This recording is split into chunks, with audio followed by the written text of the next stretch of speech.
Enlisted should not make the Pacific campaign. There, I said it, and here's why.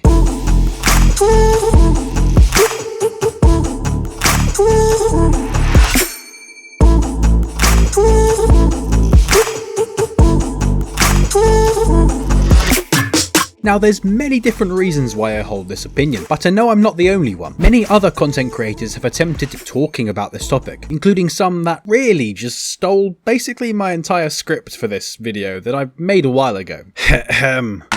Oh, I can't believe you've done this. The devs also watch my videos and read the comments. They've made so many changes to the game as a result of my videos already. So if you want your voice to be heard on this topic of the Pacific campaign, then be sure to comment below. And while you're down there, it doesn't hurt to click subscribe, ring that notification bell, and like the video, does it? It's free. Speaking of free, we are also running free Premium Squad giveaways for Enlisted on our Discord server, which you don't want to miss out on. But if that's not enough of an incentive, then we have been hosting large, fun community events for you to get involved with. But even at any time, you can always find players to play with. Even myself, I play with people regularly on our Discord. But enough babble.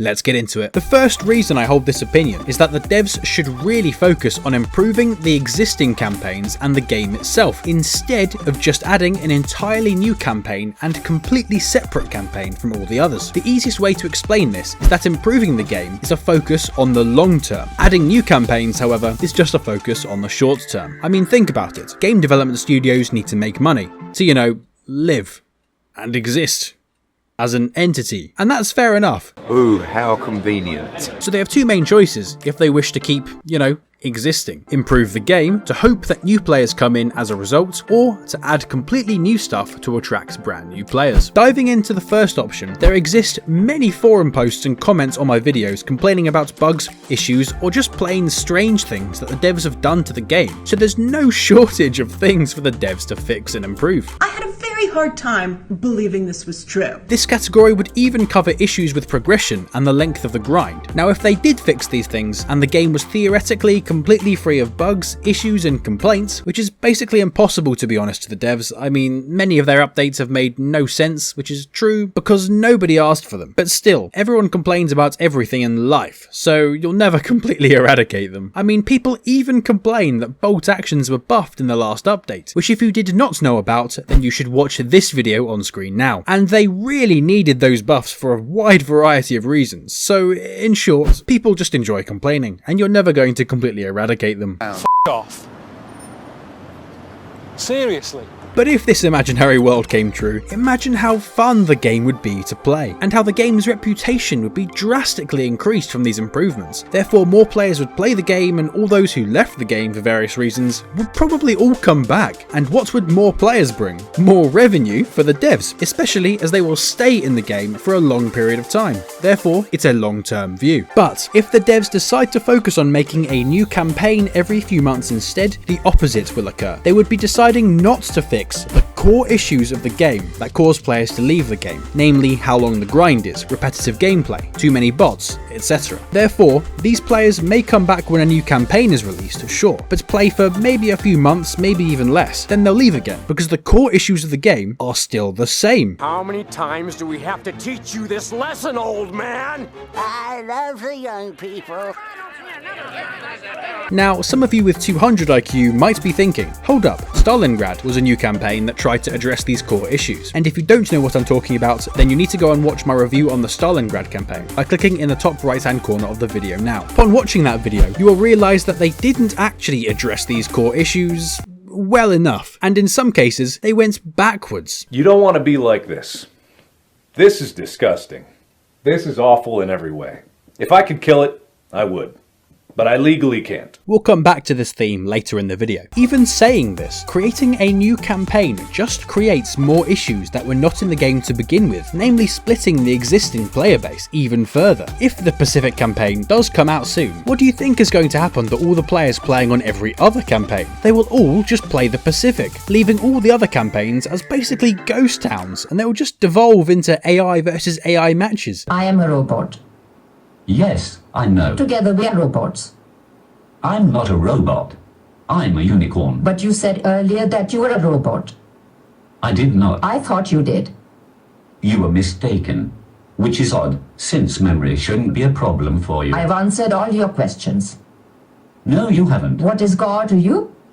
Not everything. Not everything could also be something. Making some of the core issues of the game, as we've just mentioned, even worse. Sure, it may boost short-term revenue as players buy things for that campaign to buy into the hype of it. Yet, once the hype of the new campaign dies down, and it will, because if you look at every other new campaign, they all had the exact same pattern, you only need to look at the releases of Tunisia and Stalingrad for this, then that short-term revenue will basically be flatlined, and the same average revenue will be earned by the devs as normal, the same as if the Pacific never was created. Therefore, it's just a short-term boost to revenue, a cash grab as many players have called it, and the game is not improved as a result. There's just more stuff to try and make you play more, but you won't play more if the game is not improving. So honestly, what do the devs expect? Well, she tried. At least, you know, It will mean they need to keep pumping out new campaigns constantly to the same player base, ever more splitting the player base down between more factions and making it seem like player counts are dropping even further, for almost no revenue growth, if any. It doesn't seem like a smart long-term strategy to me, and I know it's not to the majority of players. It may be fun for a few weeks this specific campaign, but that fun will drain off quickly, and everyone will continue to talk about the same existing problems with the game which continue to inhibit its growth. The game really has so much potential. It's so fun in its core aspect, but the strategy the devs are employing really puzzles me. I'm telling you, as a human being,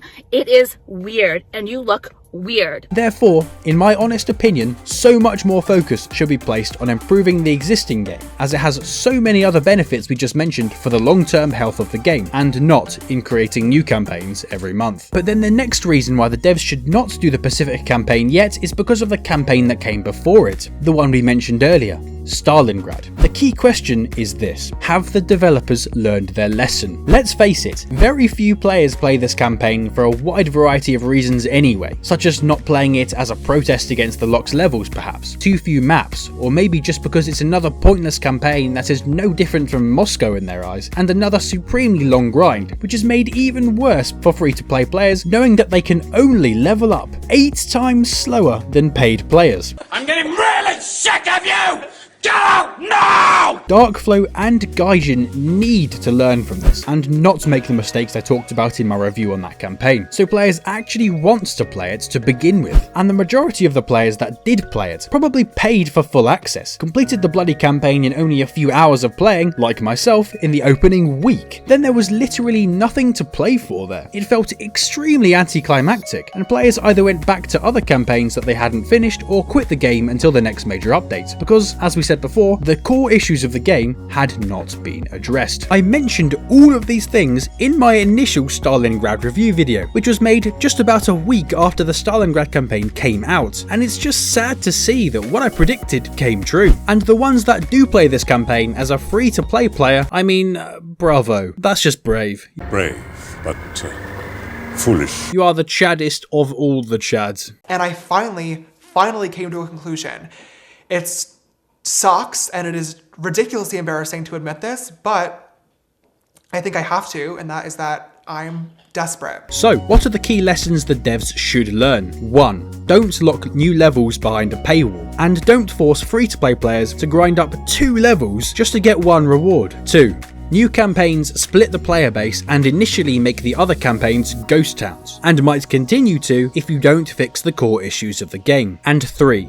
Don't change or add pointless stuff into the game that nobody will even use. It's a complete waste of manpower, dev resources, and just everything else. The perfect example of this is the medic class. I already covered this in my Stalingrad review video, but whoever's idea it was to add a medic class into the game has actually never played a single game of Enlisted in their life. Like, honestly, I refuse to believe it. This is no joke. Idiots, scumbags, disgrace. Because prior to them being added, there was never a single time I thought during a battle, gee, I wish this soldier had more health. Because the soldiers die to basically 1 hit of any weapon anyway, so health is basically irrelevant. And in addition to this, they made bolt actions do a ridiculous amount of damage in Stalingrad, more than any other campaign, so that basically all the starting weapons do more damage than anything ever has before. And they didn't even consider this when they introduced the medic class. Nobody can be healed because they are either instantly dead from a shot or not hit at all, therefore they don't need any healing. My god, it makes me so angry when I talk about this. And honestly, adding them is one of the most brainless things the devs have ever done in my mind. And I predicted this too. Whoever's involved in this, stop it. I had to do it. I was like, if I didn't do it, I'd really, really regret it. It was a bit like,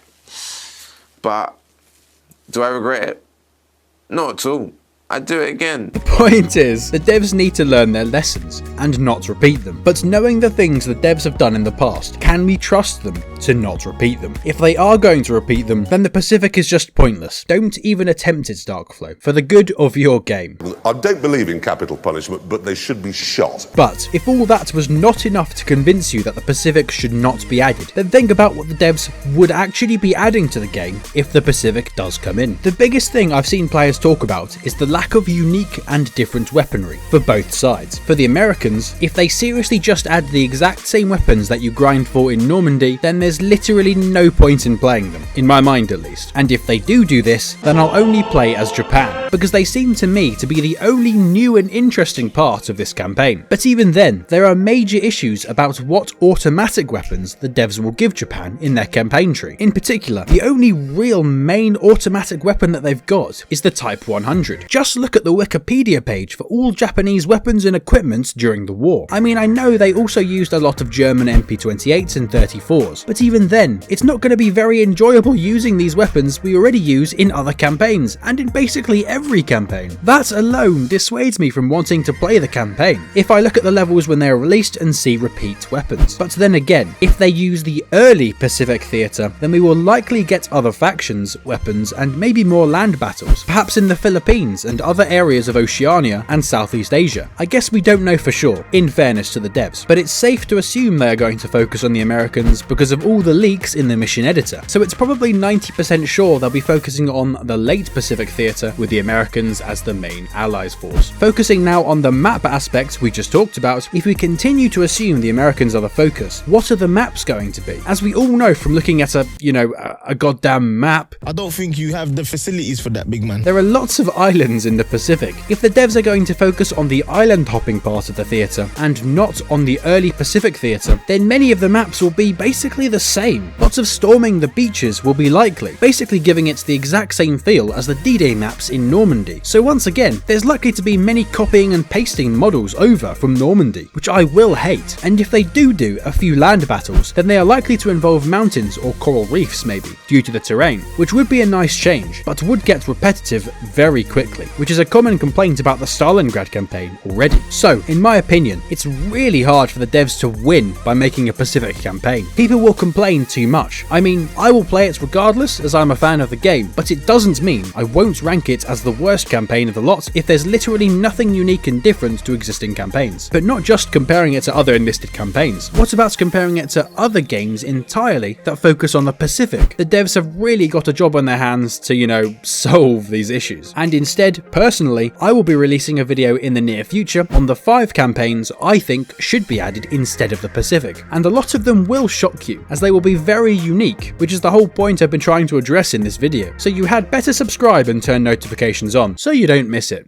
Trust me, you don't want to. When you start hearing people like that say things like that, that gives me a hard on. But all that being said, there are some reasons I agree with why the Pacific should be added. I mean, for starters, nobody can stop bloody talking about it. Just looking at my Discord server as an example, the chats cannot stop mentioning it, because it's the one everybody wants. And if you want to have your say in the debate, then you should join my Discord server, link in the description. And because of its insane popularity, it does have the pulling potential to bring a whole host of new players to the game. I am sure the marketing teams are already hard at work knowing how big this could be for Enlisted. Talented, brilliant, incredible, amazing, show-stopping, spectacular, never the same, totally unique, completely not ever been done before, unafraid to reference or not reference, put it in a blender, on it, vomit on it, eat it, give birth to it. If you saw one of the recent dev blogs on the website, you'd know that 590,660 players played during the last major event that I covered in this video, because it was, in fairness, awesome, and you need to find out why in that video. This means that in around a 2-week period, more than 500,000 players played the game of Enlisted. This is really positive for the growth of the game, but a well done Pacific campaign could basically double these numbers,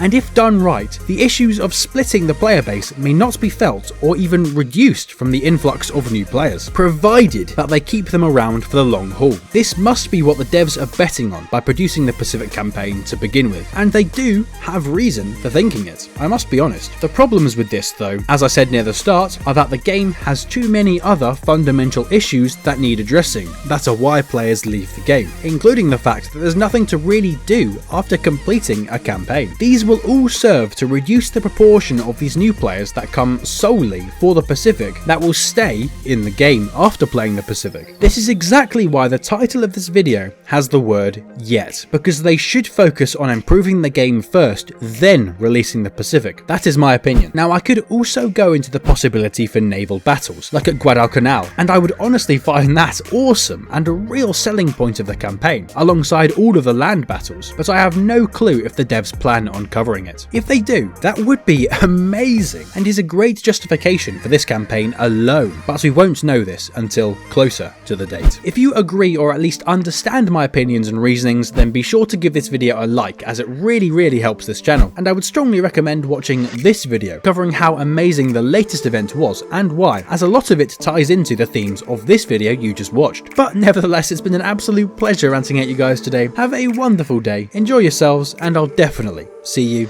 in the next one.